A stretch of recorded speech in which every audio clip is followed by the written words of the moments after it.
What's up guys, Houndish here, and today it is Thursday, so we get Bungie's weekly blog post with a few interesting insights, updates regarding the game, and that does include a couple of things related to upcoming content. We know about Ride of the Nine starting in May, and then of course Edge of Fate, which Bungie have now started teasing a bit with that reveal coming up soon as well. So a few elements on that subject, and some other roundups in the video. If you guys enjoy this one, get subscribed and I'll keep you posted with more Destiny content, but now let's get into it. First thing I wanted to share here, an interesting one from Destiny Bulletin, especially given that we haven't really heard about Destiny Rising for a while, but apparently there is footage from new ads for the game that were recently launched showing akimbo weapons in Destiny Rising. It's something that has come up a few times in the Destiny community in general that players would like to see. It's interesting, like with the shooting range and a couple of other elements of Destiny Rising when it was spoken about, there were some very frequently requested things from the Destiny community that we haven't actually got in Destiny 2 yet, but I would say, based on this, it looks like akimbo weapons will be coming to Destiny Rising. I'm not sure where those ads were actually ever displayed, but perhaps this is an indication that we will indeed get some more info about Destiny Rising soon, and if that's the case, I will as always keep you posted. Otherwise, as we head into Bungie's blog update, naturally, this week they did share a teaser for the Edge of Fate, and they reiterate that in the TWAB, so on May 6th, 2025 at 9 AM Pacific, they'll reveal the Edge of Fate and the upcoming year of Destiny 2. That will be 1 hour before the launch of Ride of the Nine on the same day, so we'll probably get extra details about that event as well. Otherwise, a pretty exciting trailer, just teasing the component of us leaving the solar system, and of course time travel, mysterious portals, and other elements, which we kind of suspected and heard rumors would be a thing for the next expansion, so very much looking forward to that reveal.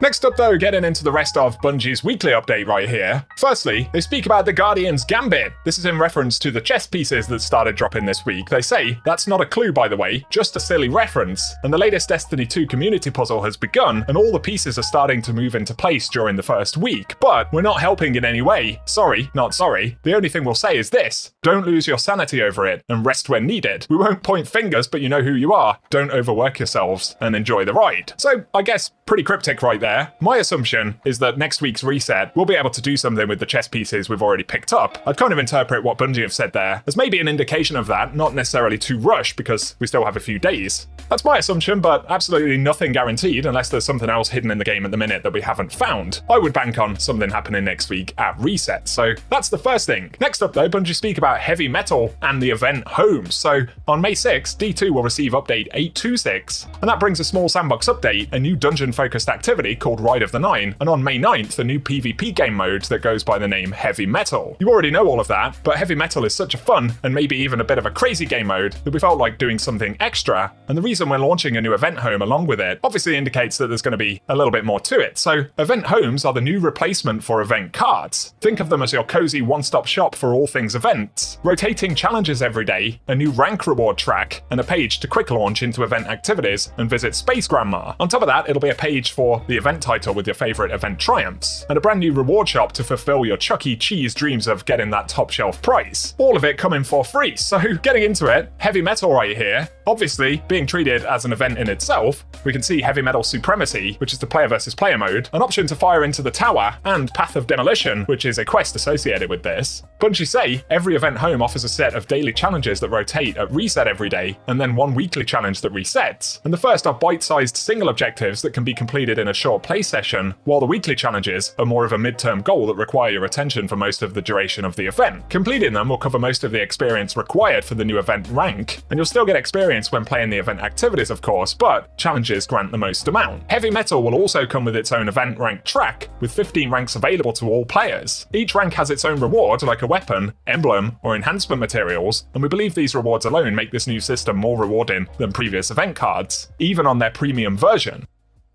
So this is an interesting concept, kind of replacing the event card, and also sandbox-focused rewards like weapons. It's really going to mix it up, and it sounds like this is going to apply to other events in the future. We can see here a Heavy Metal overview, a battle of Drake tanks versus fallen brigs. Destroy an opposing vehicle to score 1 point, and collect the coin they drop to score an additional point, then collect coins to replenish health and secondary weapon ammo. On top of that, the current leader of the match glows and has improved dodge, and if you defeat them and collect their gold coin, that drop will score 2 points. The first team to score 50 points will win. And we can see the daily and weekly challenges that are going to drop this currency right here, as well as XP.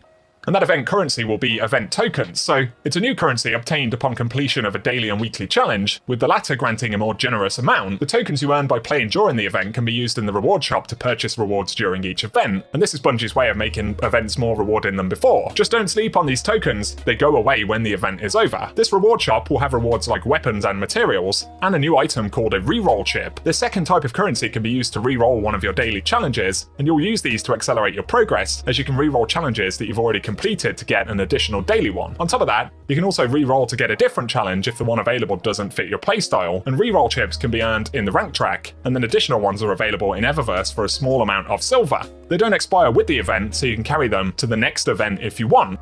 And on that subject, moving forward, they say event homes will replace the event card when a Destiny 2 seasonal event is live. That includes Solstice, Festival of the Lost, The Dawning, and Guardian Games, and any other event coming up that will have its own event home. Again, they'll be filled with challenges to complete and a great event reward to earn, with no premium update required for it, and all rewards are earnable. So pretty interesting there. It also sounds like heavy metal in itself might be a bit more in depth, at least in terms of progression and things to chase, than what we maybe first anticipated. And they say as the Edge of Fate launch date in summer of 2025 approaches, so is a new era of Destiny. We can't wait to tell you more about the many changes that will shake up your favorite video game and make the hobby evolve in the coming years.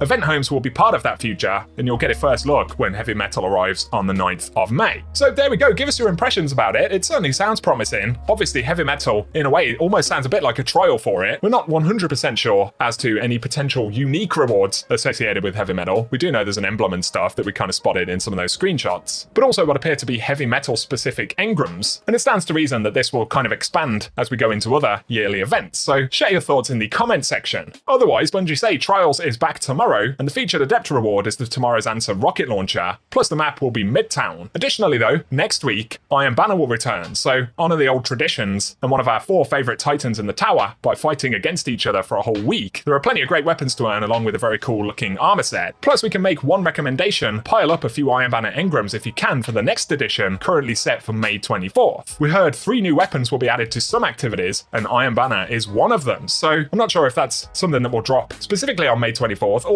whether those weapons will technically arrive with the update on the 6th of May. Could also be one associated with Heavy Metal by the sounds of it, so that sounds pretty cool. Otherwise for the TWID, there are a couple of mentions related to Bungie rewards, the Destiny vinyl they announced the other day, and the Bungie Foundation supporting Gamers Engaged, and a new Bungie Foundation emblem that's linked with that, so you can check that out in the TWID, and that's down below. Otherwise, there's a known issue list. It highlights the Sunless Cell Grandmaster is not available in Fireteam Finder, some bosses not spawning in Court of Blades, and otherwise things that have been highlighted many times, like Drowning Labyrinth quest issues, so nothing too new there, I suppose. Otherwise though, they do finish by saying we're starting to rev up the engines as we approach May 6th and the reveal of Edge of Fate, plus Ride of the Nine, and there'll be tons of info to share. Stay tuned as we unveil everything in the coming weeks and months. So, as we've said a few times, it sounds like things will certainly get more interesting, at least in terms of the forward-facing conversation over the next few weeks. So for today, guys, that's what we have to speak about. I'd imagine next week we might get a little more detail about Ride of the Nine itself, so I'll keep you posted on that. If you've enjoyed this video though, a rating below really does help us on the channel, and again, be sure to get subscribed so I can keep you up to date. Otherwise though, thanks for watching, and I hope you guys have an awesome day.